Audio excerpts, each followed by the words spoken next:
Ezequiel 37, a partir do versículo 1. Ô bispo, uma noite de campanha, atitude para vencer, e o Senhor vem falar sobre Ezequiel 37, uma mensagem que a gente já conhece. A gente pensa, irmãos, que conhece tudo. Mas se tem uma coisa que não tem limites, é a palavra de Deus. Se renova a cada manhã ou todos os dias. Ezequiel 37, versículo 1. Só os que encontraram, digam amém. Amém. Os que estão procurando, diga glória.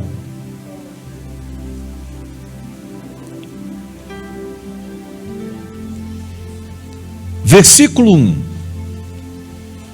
Veio sobre mim a mão do Senhor, e o Senhor me levou em espírito,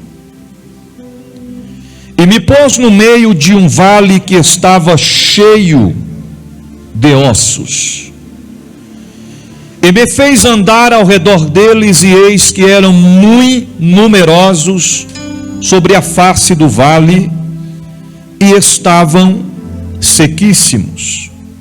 E me disse: Filho do homem, poderão viver estes ossos? E eu disse: Senhor Jeová, tu o sabes. Então me disse: profetiza sobre estes ossos e diz-lhes: ossos secos, ouvi a palavra do Senhor.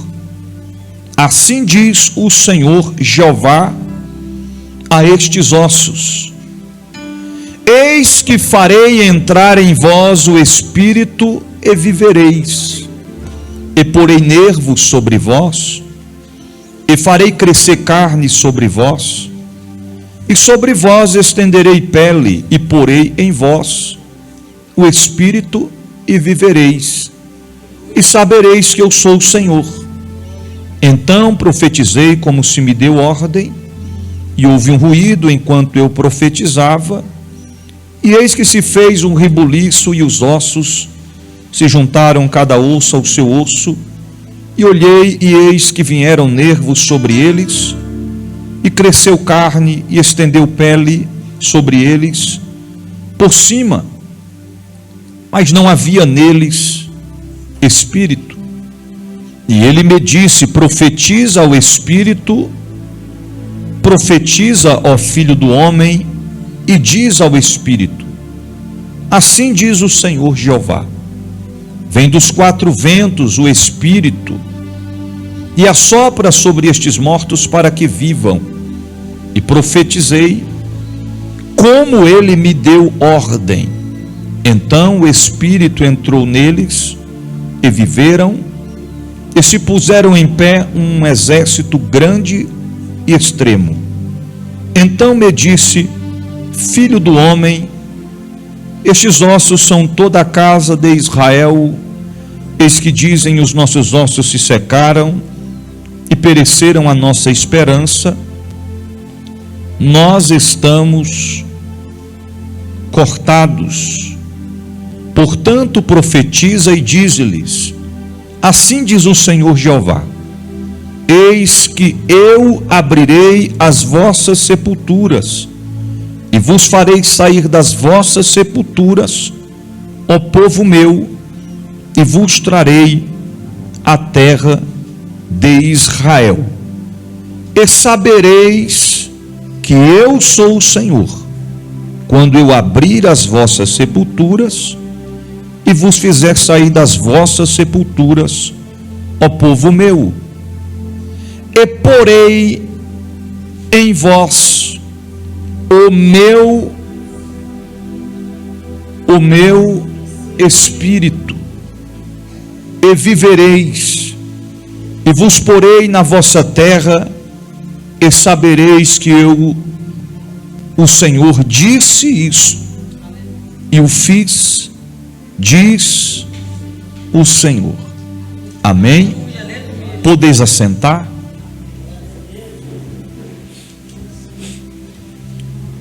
É muito simples.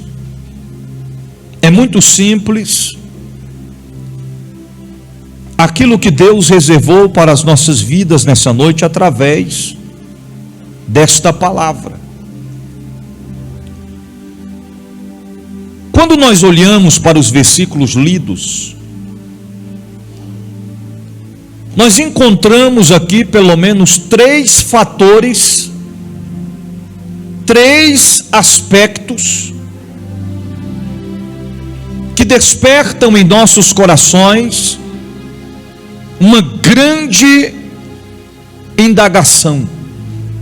Em outras palavras, pergunta. Esses versículos que nós lemos destacam um acontecimento que se deu quando a nação de Israel foi levada cativa pelo império babilônico. E nós encontramos aqui a visão de um vale de ossos secos, na qual o Senhor levanta alguém para profetizar durante o exílio. E para entendermos a profundo acerca destes acontecimentos que são mencionados em Ezequiel 37, nós precisamos entender 3 aspectos relacionados ao texto que nós lemos. Primeiro, quem profetizou, para quem profetizou e por que profetizou. Não é novidade a muitos que já conhecem o tema, o texto que lemos, que quem profetizou foi Ezequiel. Mas quem foi? Quem era Ezequiel? Segundo a Bíblia, Ezequiel era filho de Buzi, pertencia à família sacerdotal, era um sacerdote, mas foi levantado por Deus para profetizar em um tempo de crise, de escravidão, humilhação, desprezo, de grande decadência. A Bíblia diz no versículo 1 que veio sobre o profeta Ezequiel a mão do Senhor e o levou em espírito a um vale que estava cheio de ossos. Imagine o cenário de um cemitério sem túmulos, mas com ossos espalhados de forma ampla, de uma grandeza na qual era incontáveis, não tinha como contar aqueles ossos, muito menos saber quantos corpos se concluíam se juntasse todos aqueles ossos. E a Bíblia diz que o Senhor o colocou no meio do vale e me fez andar ao redor deles. Não foi uma iniciativa do profeta de andar ao redor deles. Até porque, irmãos, se nós trazermos isso para os dias atuais, alguém sendo colocado numa situação como essa, se não entendesse os mistérios de Deus, mesmo que em espírito, sairia correndo.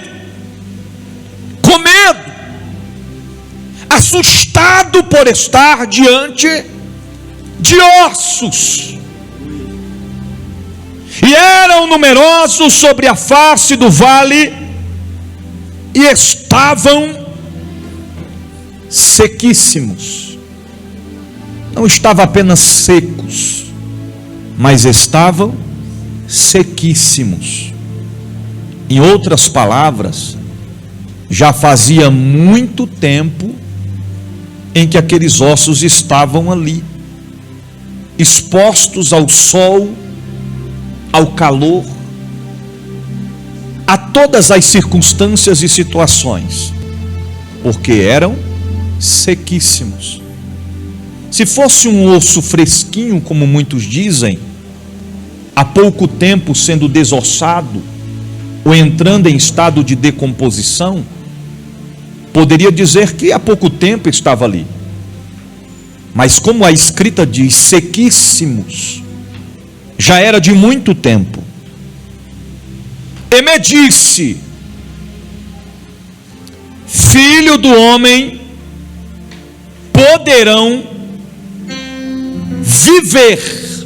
A escrita não está reviver, mas sim viver estes ossos.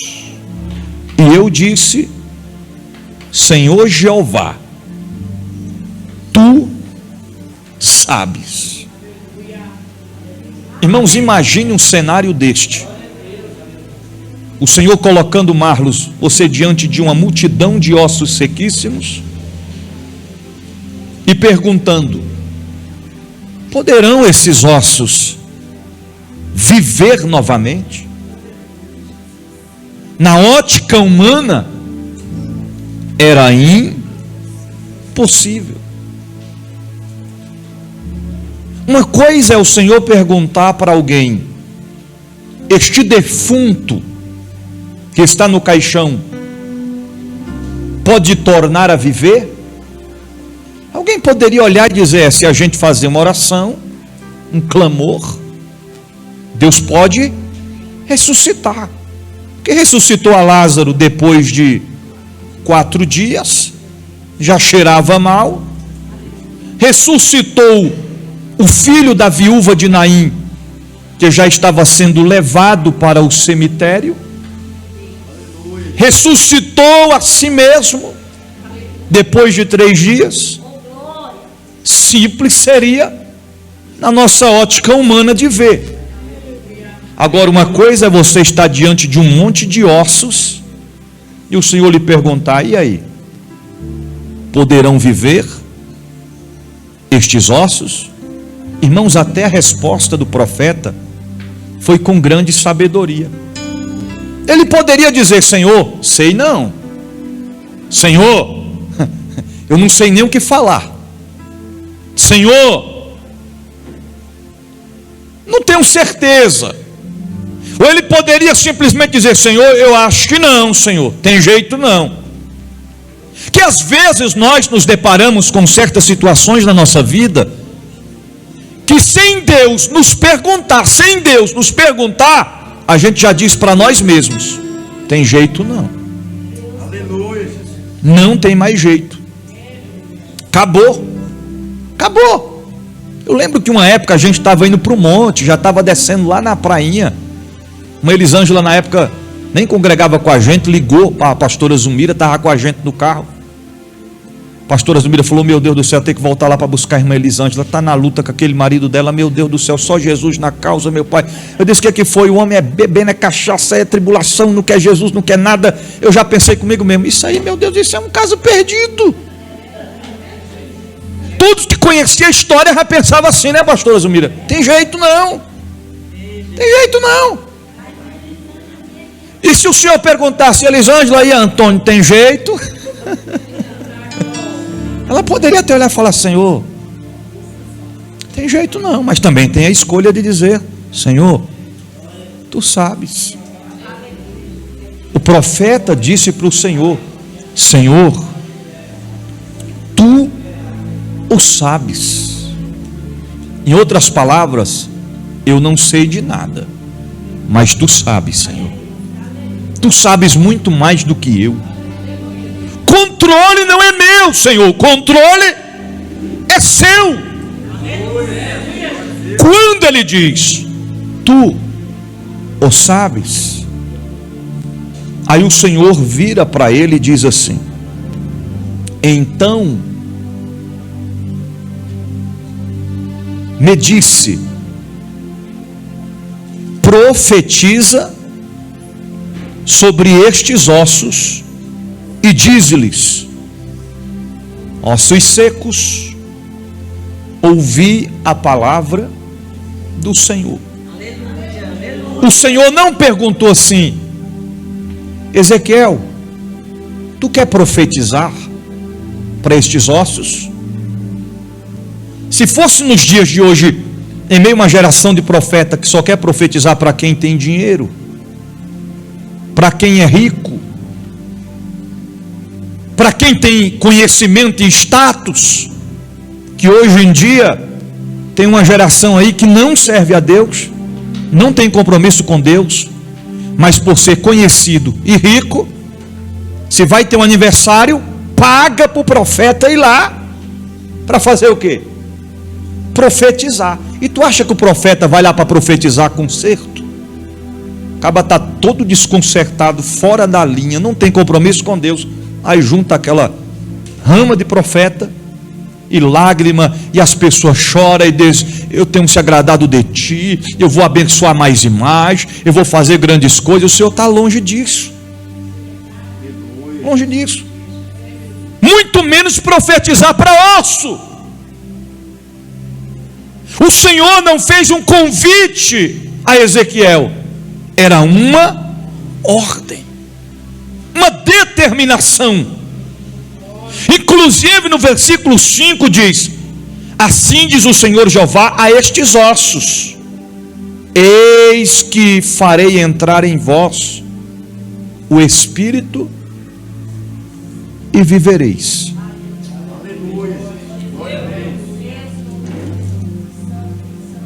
Esse Espírito que o Senhor está dizendo que faria entrar em vós e vivereis, observa que está com a letra de início Espírito minúscula. Grave isto.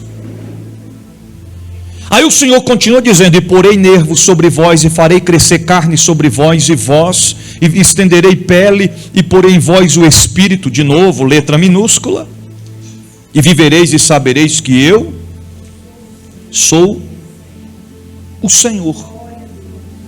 Versículo 7, já estou terminando. Então profetizei como se me deu ordem. Relembre, não foi um convite para profetizar, mas foi uma ordem. Manda quem pode, obedece quem tem, mas está cheio de gente sem juízo, que o Senhor manda, mas não obedece. Perdeu o juízo, perdeu a noção das coisas, porque quando Deus dá uma ordem, Ele garante. E houve um ruído enquanto eu profetizava.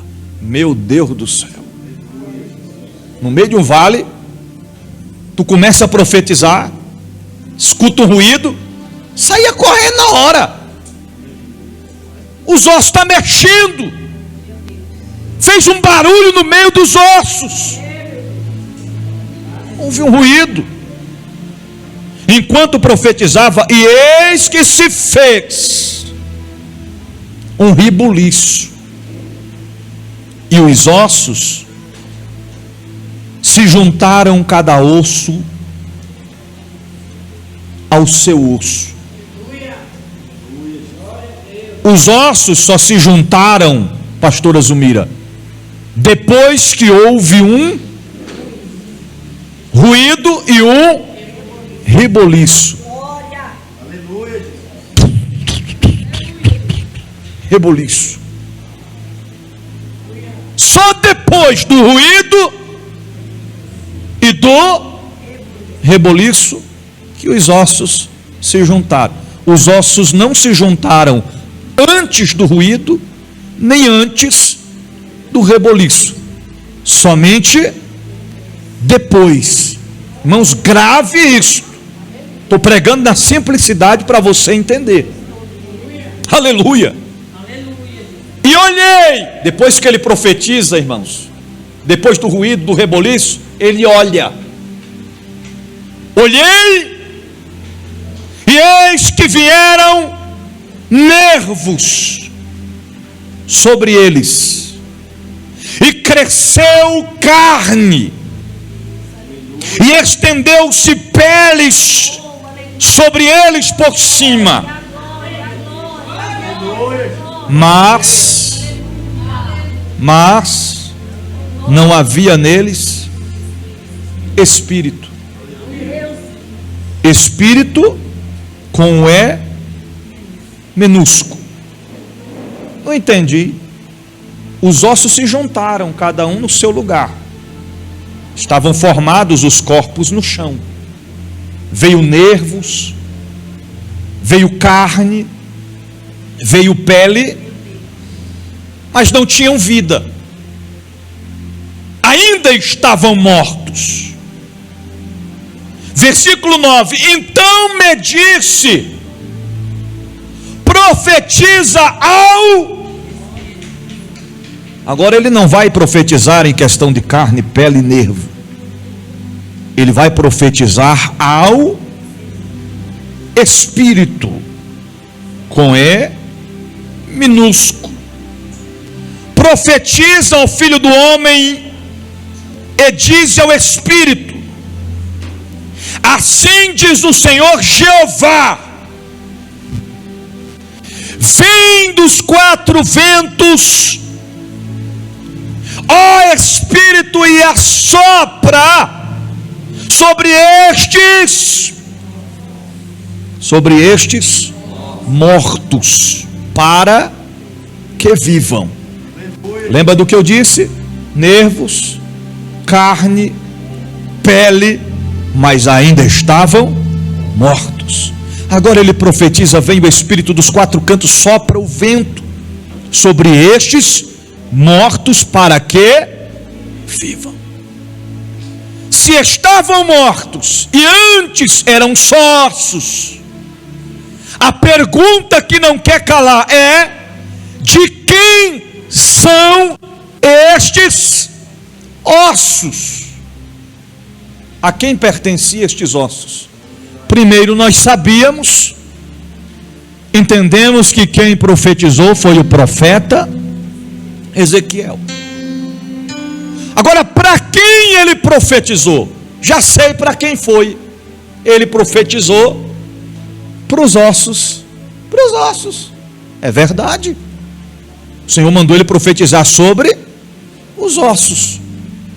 Mas esses ossos pertenciam a alguém.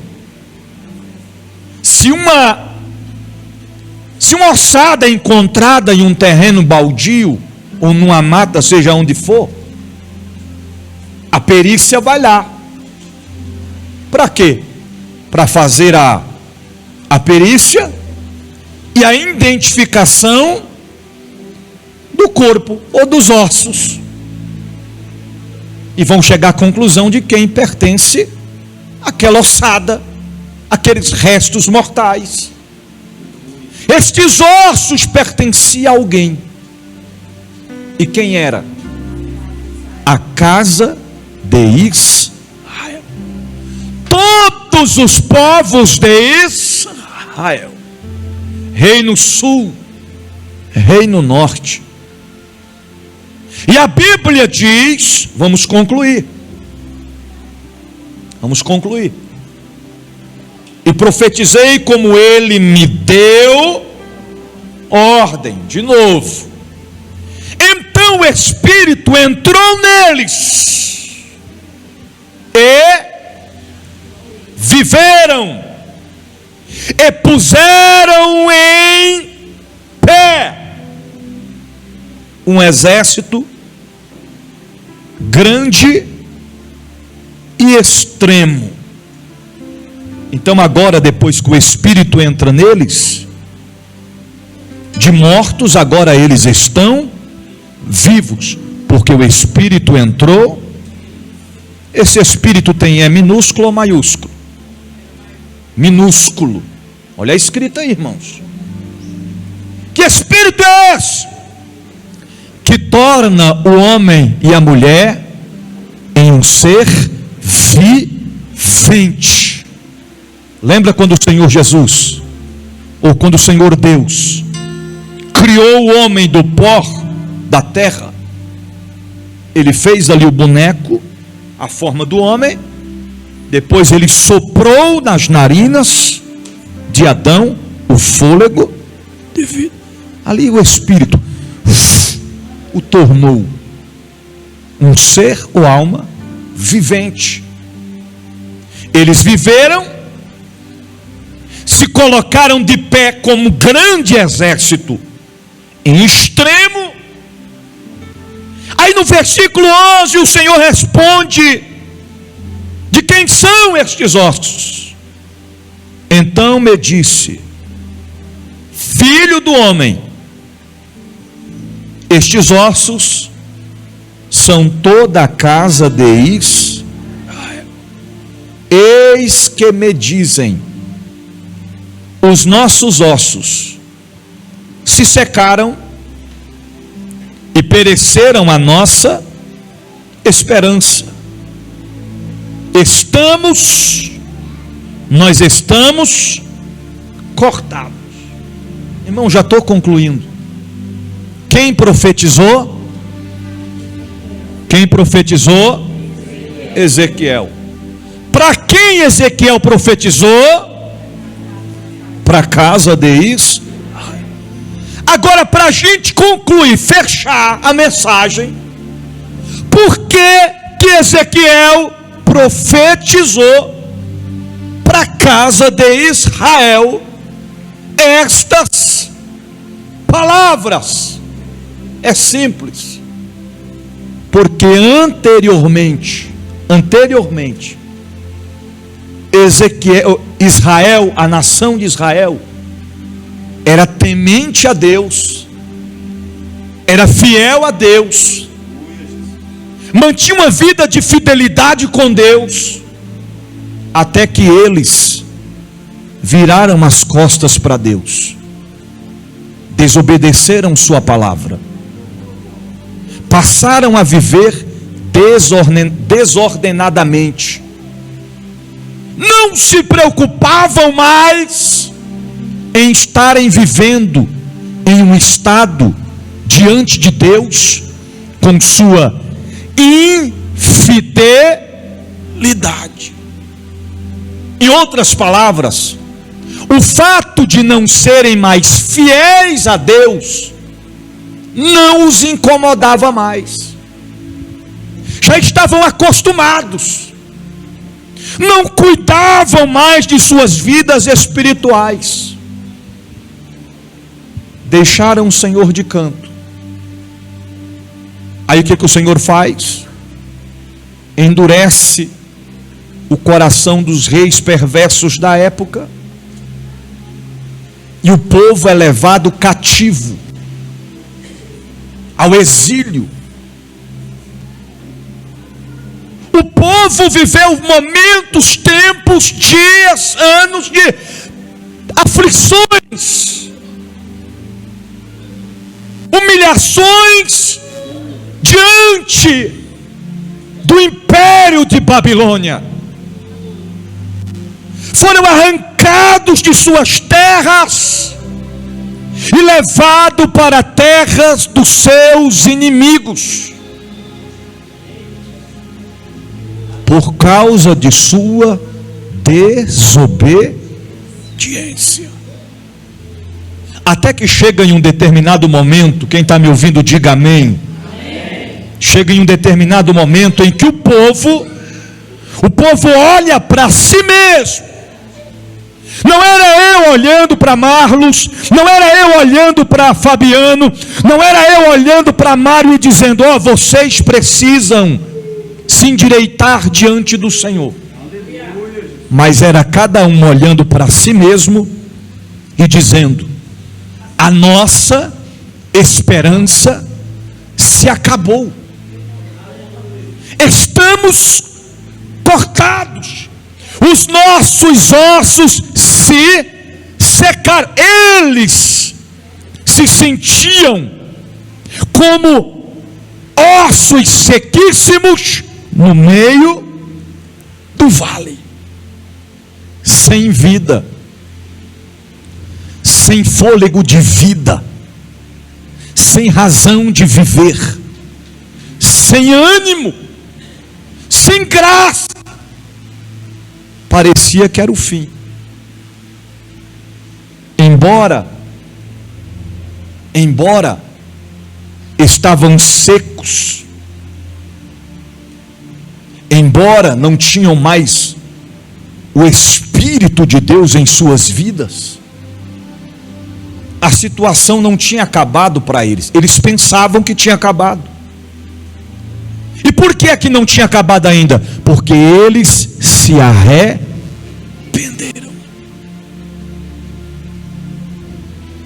Esta comparação que o Senhor traz é em contraste. O Senhor compara a casa de Israel como um vale que estava cheio de ossos.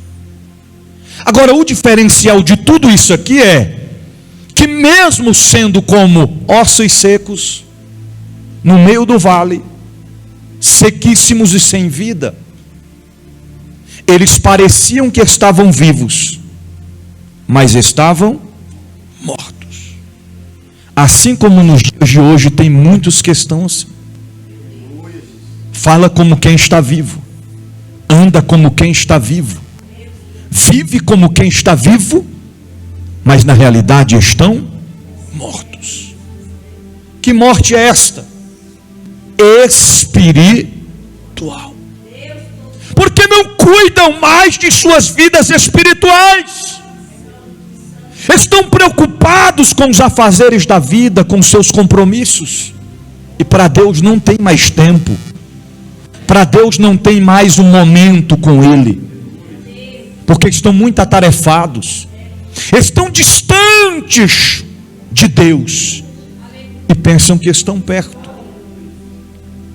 Mas o Senhor marcou esta noite para nos dizer: ainda não acabou. Não acabou. Não é o fim. Ô bispo, tem tempo que eu não sinto mais a presença de Deus. Não acabou. Não é o fim. A unção de Deus vai voltar. A presença de Deus vai voltar. O ânimo vai voltar. A alegria vai voltar. Até voltar a profetizar, você vai voltar. Porque a história não acabou, diz o Senhor. Aí o Senhor diz assim: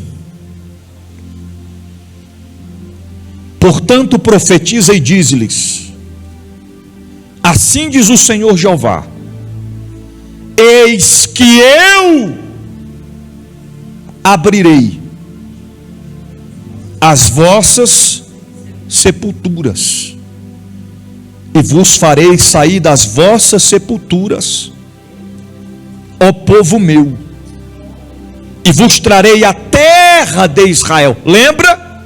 Eles estavam longe de casa, mas o Senhor estava dizendo: eu vou trazer vocês de volta, e sabereis que eu sou o Senhor, quando eu abrir as vossas sepulturas e vos fizer sair das vossas sepulturas, ó povo meu. Aqui eu paro para te explicar rapidinho. Tem momentos que não é Deus que nos coloca na sepultura espiritual, é a gente que entra. Você está entendendo? Eu não quero mais. Aí eu vou ficar aqui no meu cantinho. Na onde? Na sepultura. Você está entendendo?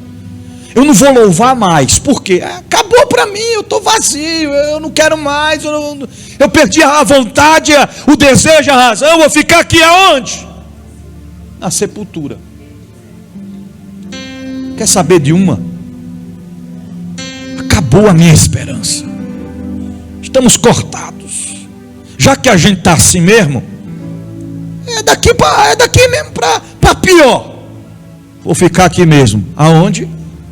Na sepultura. Só que o Senhor está dizendo: quando eu abrir as vossas sepulturas e vos fizer, o Senhor vai fazer sair da sepultura quem ali entrou ou está. Porque, irmãos, você não vai encontrar na Bíblia o Senhor colocando ninguém na sepultura. Coloca não. Está levando o filho da viúva de Naim para onde?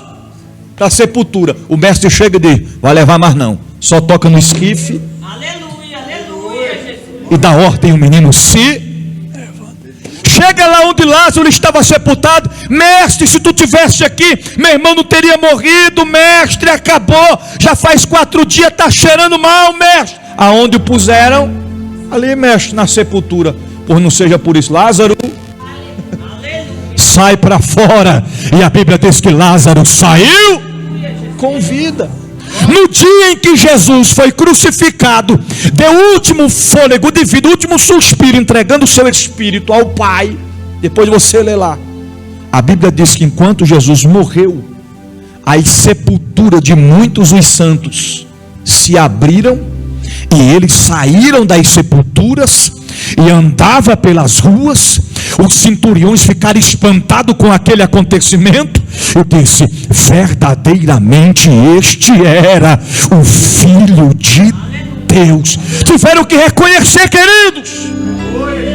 Deus não coloca ninguém em sepultura, Ele tira. E tem momentos da nossa vida, por causa das decepções, das frustrações, dos problemas, das angústias, nós queremos entrar na sepultura. E sepultura não é o nosso lugar.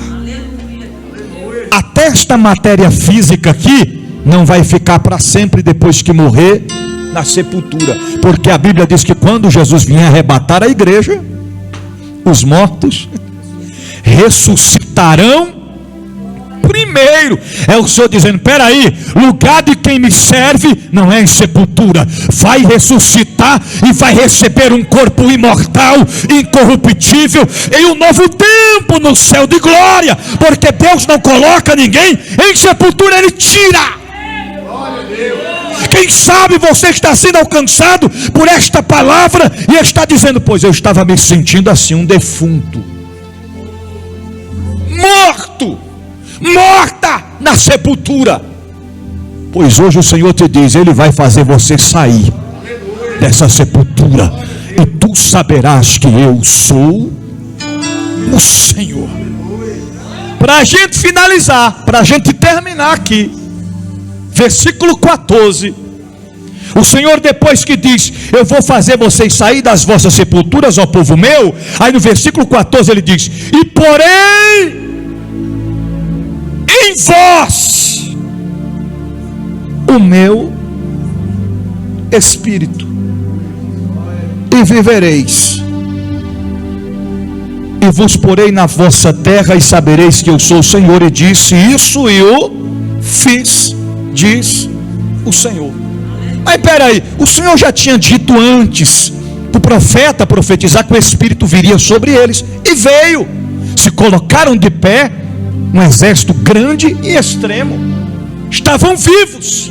Aí agora o Senhor diz que depois que abre, que vos tira da vossa sepultura, aí porei em vós o meu espírito, e vivereis. Como assim? Olha o diferencial no versículo 14, quando ele diz: e porei em vós o meu espírito, e vivereis. Esse espírito na escrita, ou é minúsculo ou é maiúsculo? Está entendendo, irmãos? Não entendi. Me explique. Vou lhe explicar.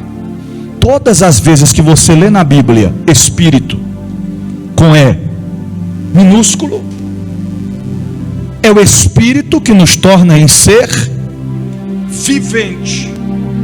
O espírito maligno com E minúsculo, espírito das trevas. Agora, todas as vezes que você lê na escrita Espírito com E maiúsculo, não é o Espírito que nos torna ser vivente, mas é o Espírito Santo de Deus.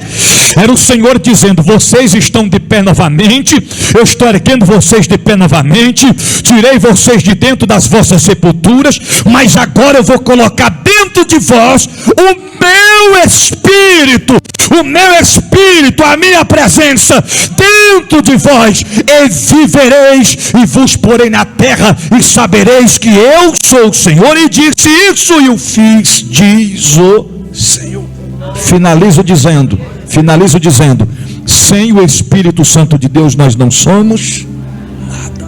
Sem o Espírito Santo não pregamos, não cantamos, não conquistamos, não vencemos, não avançamos. Mas se Ele estiver conosco, ainda que a prova seja grande, lembre-se que Deus é maior.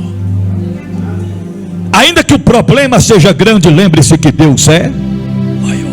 Somente quem tem certeza que está vivo e que está viva, levante a mão para o céu nesta noite e glorifique ao general de guerra. Se nós estamos vivos, irmãos, nós temos que glorificar, adorar, exaltar, engrandecer o nome dele poderosamente, porque ele merece todo louvor e toda adoração. Eu finalizo a mensagem dessa noite dizendo: você não vai parar.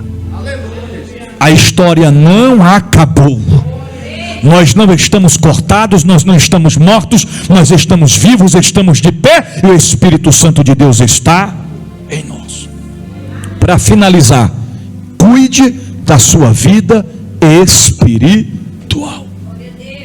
Atitude que nos fará vencer na vida. Cuide da nossa vida espiritual. Se coloque de pé em nome de Jesus. Este corpo físico necessita de água, líquido. Este corpo físico necessita de alimento para sobreviver. Este corpo físico necessita de vestimenta para se cobrir e para se aquecer. Mas para alimentar a nossa alma e o nosso espírito, é com jejum e oração e vigilância e obediência e fé e perseverança. Lute pela sua vida espiritual, lute pela sua família, lute pela tua comunhão com Deus. Não desista, porque Deus está no controle. Curve a sua cabeça, feche os teus olhos. Vamos orar agora para a gente finalizar. Querido Deus e eterno Pai, diante da tua presença nós estamos nesta noite. O Senhor é o dono da vida, Senhor.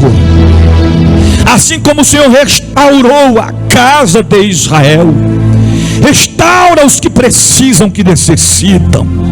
Traz de volta a alegria, a graça, o ânimo, o desejo de te buscar, de te servir, de te adorar, de te glorificar, de te exaltar, de fazer a tua obra, de estar na tua casa. Não permita, Deus, que venhamos a parar, a retroceder no meio do caminho, mas que tenhamos uma vida ampla de obediência, de fidelidade, de compromisso, de santidade em tua presença. Fortalece, ó Pai, os que estão fracos, alegra os que estão tristes, e enche os que estão vazios da tua presença nessa noite, e que nós possamos te servir em espírito e em verdade. É o que nós te pedimos nessa noite, e já te agradecemos, tomando posse da vitória, em o nome do Senhor Jesus, em o nome do Senhor Jesus.